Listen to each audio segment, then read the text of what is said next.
Barack Obama has to find an excuse for Hillary Clinton losing a near-guaranteed presidential race. And he has one. It's Vlad Putin.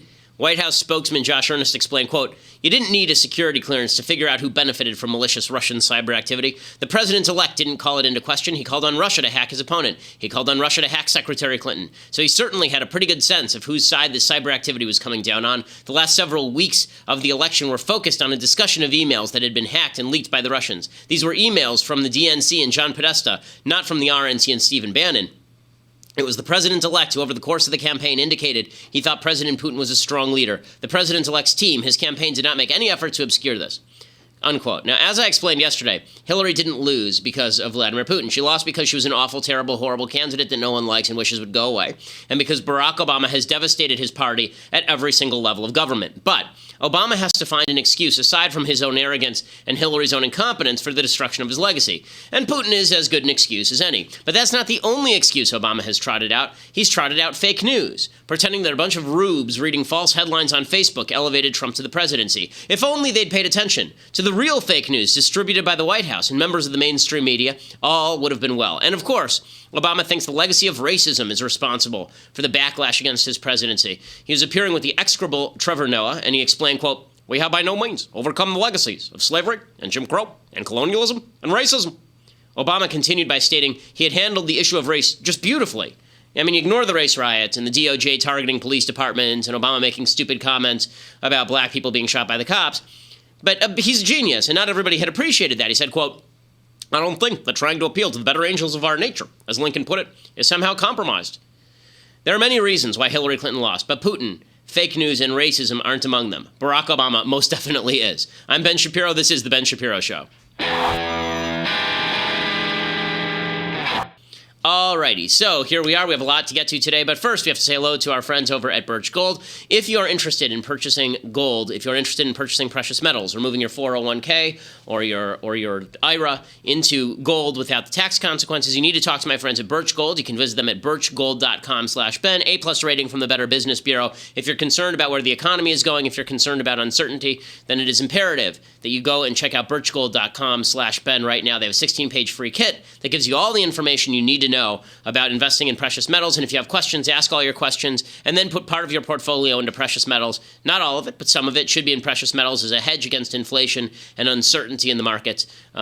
Birch Gold, those are the people that you want to talk to when you're ready to invest. birchgold.com/Ben. Okay, so tons to get to today here on the Ben Shapiro Show. First of all, it is imperative to note that Donald Trump made a major announcement today, a really major announcement today from Trump Tower.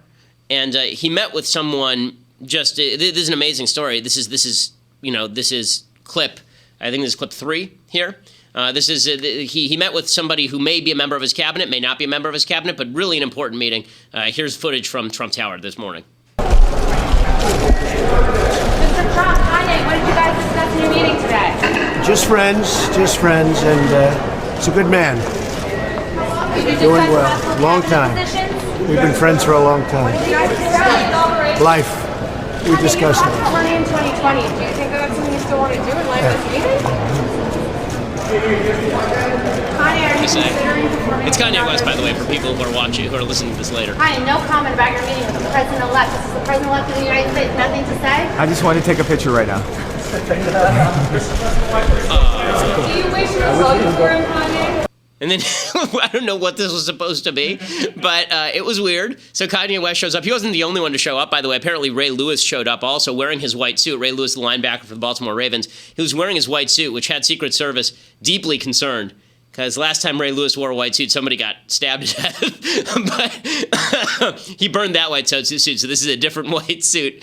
He was at Trump Tower also. I'm not sure what the purpose of all this is. I will say that I'm not saying that Kanye is a gold digger. All I'm saying is that he's not meeting with any broke. Okay, so that's just the point here. So it's as somebody who mocked President Obama incessantly for meeting with celebrities, I have to mock Donald Trump for doing exactly the same thing. We have now entered the realm of the surreal. Kanye West at Trump Tower with Donald Trump. Of course, that's not the major news of the day. Kanye and Trump have a warm relationship. They have for a while. If you recall, Donald Trump, and this is going to be a running theme, Donald Trump tends to treat people who praise him and bow before him as friends and wonderful Sweet political lovers. Kanye West had praised Trump before. Here's video of Kanye West praising Trump. Just to put the audacity to put Anna Wintour right next to Donald Trump. I mean, like, I put Ray J in it, bro. Like,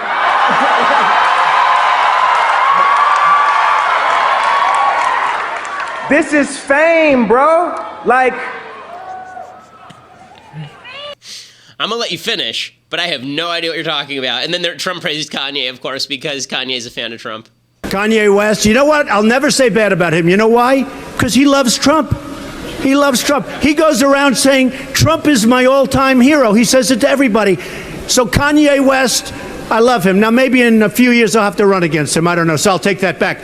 But you know what? He's been so nice to me. I sort of, you people have sort of seen, because I've been a counterpuncher. I only hit people when they hit me. Only. And Kanye West has been so great. I would never say bad about him because he says such nice things about me. Kanye West, your new secretary of doing dope bleep.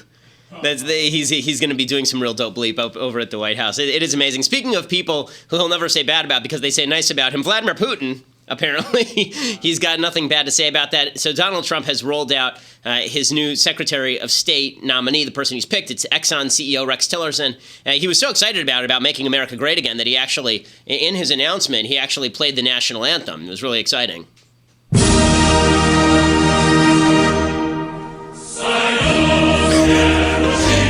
National anthem. Come on, that's not fair. Okay, that's not fair. That's not right.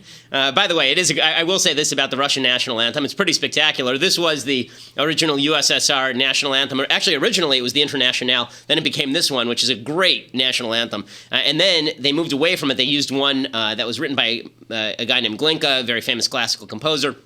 And then Putin, because he's actually a Soviet KGB guy, reimposed the USSR national anthem. But in any case, here's what we know about Mr. Tillerson, who's the new Secretary of State pick. Well, we know that he does like Vladimir Putin. He and Putin are on very friendly terms. Here are just a few pictures from their honeymoon. Here's them together, just enjoying each other's company.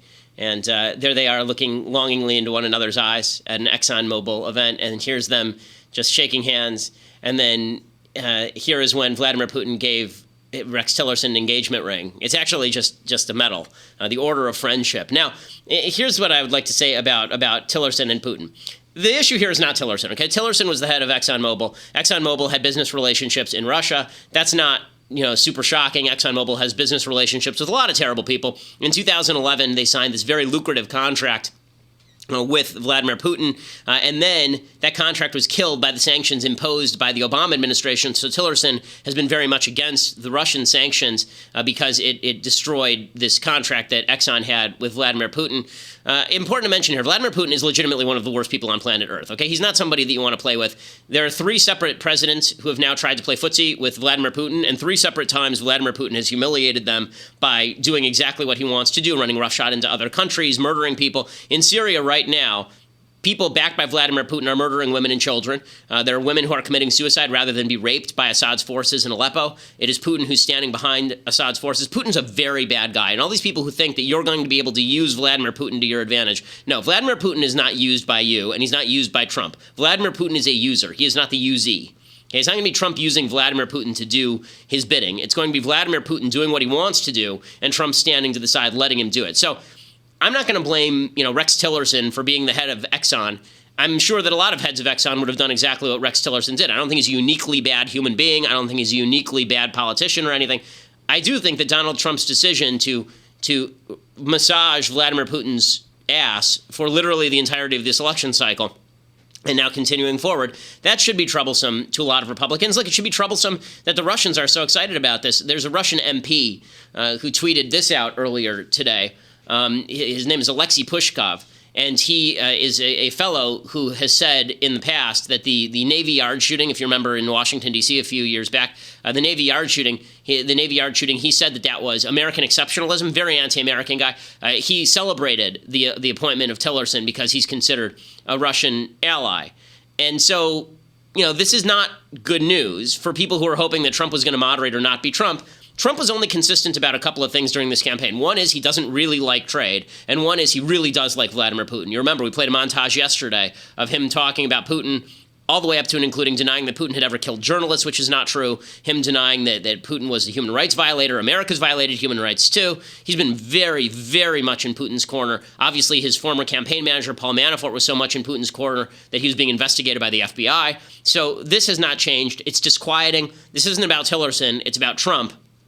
And it is not a good indicator. Again, Vladimir Putin is one of the world's worst human beings. Vladimir Putin murders dissidents. Vladimir Putin runs a petro-oligarchy where he and his friends own all the assets in Russia. Vladimir Putin has now built a personal fortune somewhere in the neighborhood of $40 billion. $40 billion. He just built himself a giant $1 billion mansion. He imprisons dissidents. He has shut down freedom of the press. Vladimir Putin is an absolute kleptocrat dictator, and he's an evil fellow who's engaged in some of the worst human rights atrocities that we've seen in the past 10, 15 years. He also has obviously invaded surrounding countries, Crimea. He invaded Georgia when George W. Bush was president. Now, a lot of people are pointing out that Condi Rice and Bob Gates and some kind of heavyweights have endorsed Tillerson. Two things to note about that. Bob Gates and Condi Rice run a consulting firm for which Tillerson is a client.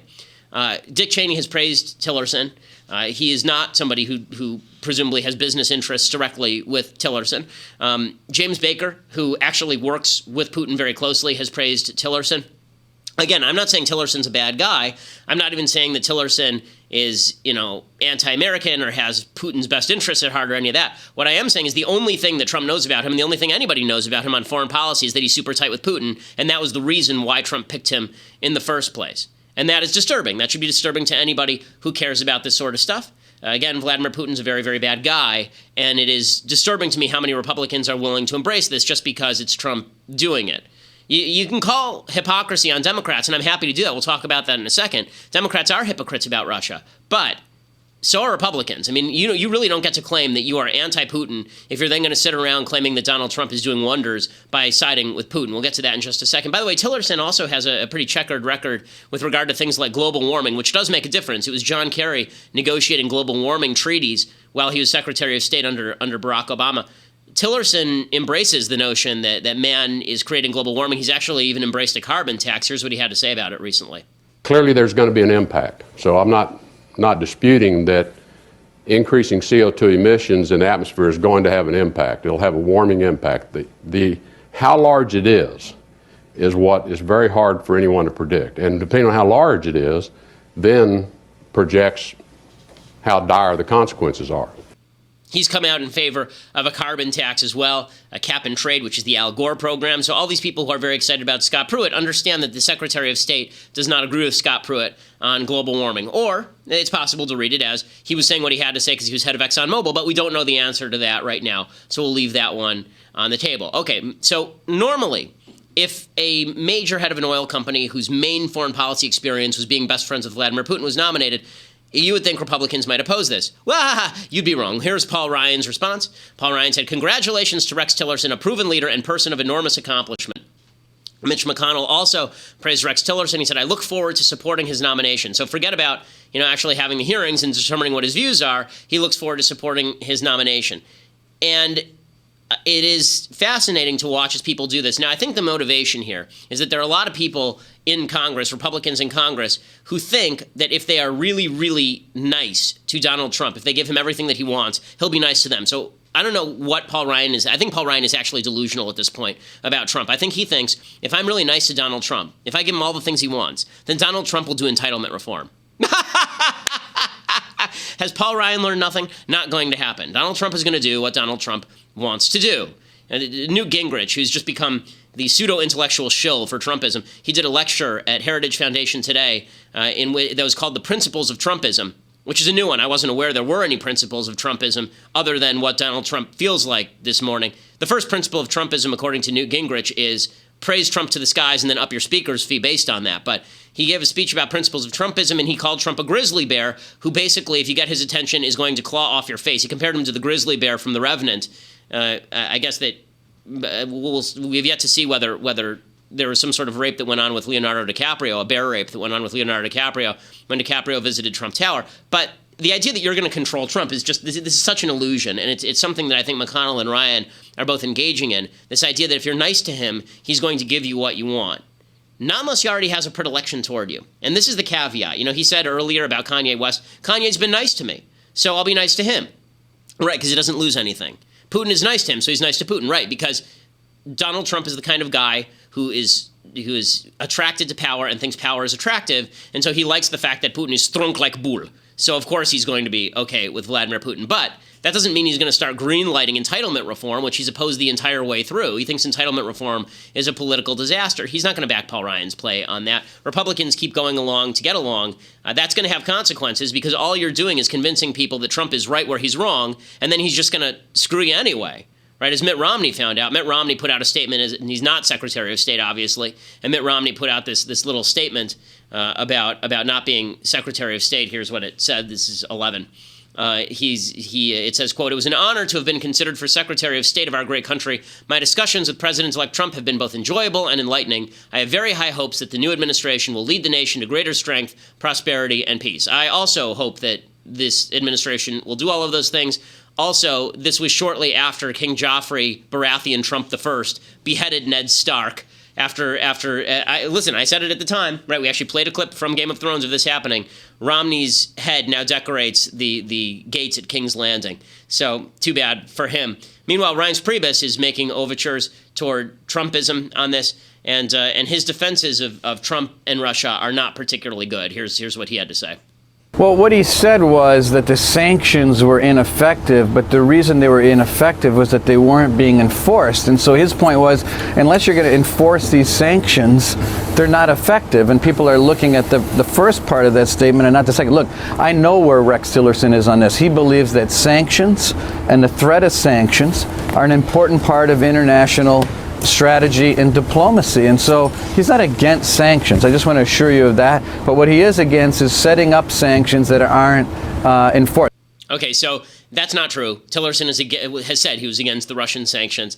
It wasn't about the enforceability. We'll see if they remove sanctions from Russia. That would be pretty amazing if they remove sanctions from Russia. Meanwhile, Priebus continued by saying, It's not bad to have good relationship with Vladimir Putin. This language is exactly the language that Barack Obama used about Cuba. It's the same language that Barack Obama has used about Putin in the past. How's it bad to have good relationships with your enemies? You only make peace with your enemies. Here is Reince Priebus, the shill for the Trump administration. But the truth is that having relationships with people is not a bad thing. I don't know how we got to the place where having an actual functional relationship with someone who might not be a person that we'd first think of to have that relationship is suddenly a bad thing. I mean, we have a lot of problems in this world, and we're not going to solve those problems by making believe that people don't exist. And so, America first. That's what President-elect Trump lives by every day. That's what's in his head every day. Americans first, America first. We're going to be tough across the world. And President-elect Trump and Rex Tillerson and Vice President-elect Pence are going to take every day with that mindset in place. Okay, so I love that he doesn't have any real defense for this, so instead he just starts shouting America first. MAGA, MAGA, MAGA, America first, not paying attention, not listening, blah, blah, blah, blah, MAGA.